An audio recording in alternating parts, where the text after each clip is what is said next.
Giriya Summer Sale. Buy any AC and get free 2 nights, 3 days holiday package. கோவையின் 10 தொகுதிகளில் பதிவான வாக்குகள் ஒரே மையத்தில் நாளை எண்ணப்படும் நிலையில் கலவர தடுப்பு ஒத்திகையில் ஈடுபட்டனர். கூடுதல் தகவல்களை செய்தியாளர் கார்த்திக் வழங்கிட கேட்கலாம். கார்த்திக், வணக்கம்.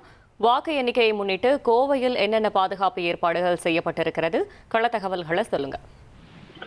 வணக்கம். கோவை மாவட்டத்தில் கூடிய 10 சட்டமன்ற தொகுதிகளுடைய வாக்கு எண்ணிக்கை பதிவான இயந்திரங்கள் தடகம் சாலையில் அமைந்துள்ள அரசினர் தொழில்நுட்ப கல்லூரியில் கடந்த 10 நாட்களாக பாதுகாப்பாக வைக்கப்பட்டு வருகிறது. 2000க்கும் மேற்பட்ட போலீசார் அங்கு பாதுகாப்பு பணியில ஈடுபட்டிருக்காங்க. நாளை காலை 8 மணிக்கு வாக்கு எண்ணிக்கை தொடங்க உள்ள நிலையில காவல்துறை கடந்த ஒரு வாரமாக பல்வேறு பாதுகாப்பு ஒத்திகை நிகழ்ச்சிகளை ஈடுபட்டு வராங்க.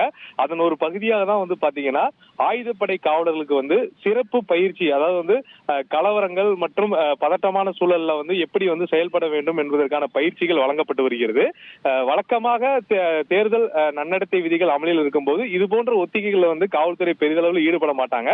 ஆனால் இந்த முறை பாத்தீங்கன்னா வாக்குச்சாவடி மையத்துல பதட்டமான சூழலோ இல்ல ஏதாவது அடிதடியோ வாக்குவாதமோ ஏற்பட்டால் அதை எப்படி கையாள வேண்டும் என்பதற்காக அந்த காவலர்களுக்கு ஒலிபெருக்கி மூலமாக எச்சரிக்கை விடுதல் முதலாக, அதுக்கப்புறம் தடியடி நடத்தி அந்த கூட்டத்தை கலைத்தல், தண்ணீர் பீச்சி அந்த கூட்டத்தை கலைத்தல், இதையும் தாண்டி அவங்க கலையவில்லை என்றால் கண்ணீர் புகை குண்டை வீசி அந்த கூட்டத்தை கலைக்க வேண்டும் என்ற பயிற்சிகள் காவலர்களுக்கு வழங்கப்பட்டு வருகிறது.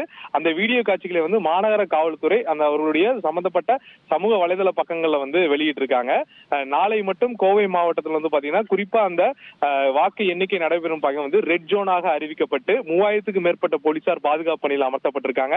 துணை ராணுவத்தினர் மற்றும் சிஆர்பிஎஃப் போன்ற பல்வேறு காவல்துறையினர் இந்த பாதுகாப்பு பணியில் ஈடுபட்டிருக்காங்க. அதன் ஒரு பகுதியாக இவர்களுக்கு இந்த சிறப்பு பயிற்சிகளும் வழங்கப்பட்டு அந்த காவலர்களும் குறிப்பா வாக்குச்சாவடி மையத்தின் உள்ளேயும் வெளியேவும் அனுமதிக்கப்பட்டு அவர்கள் பாதுகாப்பு பணியில் அமர்த்தப்படுவாங்க. அதே சமயம் வரக்கூடிய வாக்காளர்கள் அப்புறம் வேட்பாளருடைய முகவர்கள் போன்ற அனைவருமே அவர்களுக்கு வழங்கப்பட்ட QR அடையாள அட்டையுடன் வந்தால் மட்டுமே அனுமதி, அடையாள அட்டை இருப்பவர்களுக்கு மட்டுமே உள்ளே அனுமதிக்கப்பட்டு, அதே சமயம் சம்பந்தப்பட்ட தொகுதிகளுக்கு மட்டும்தான் அவர்களுக்கு அனுமதி. அவர்கள் மற்ற தொகுதிகளுக்கு செல்லாதமாறு கல்லூரி வளாகத்துல கட்டைகள் பிரிக்கப்பட்டு அதன் வழியா அவங்க செல்வதற்கான அனுமதிகள் வழங்கப்பட்டிருக்கு. இதை முழுமையாக நாளை காலை 6 மணியிலிருந்து வாக்கு எண்ணிக்கை முடியும் வரைக்கும் இதை அவர்கள் பின்பற்ற வேண்டும். அதே சமயம் யாராவது வாக்குவாதமோ இல்ல சண்டை மோதல் இது போன்று ஏற்பட்டால் அதை தடுப்பதற்கும் காவல்துறைக்கு அறிவுறுத்தல் வழங்கப்பட்டிருக்கு.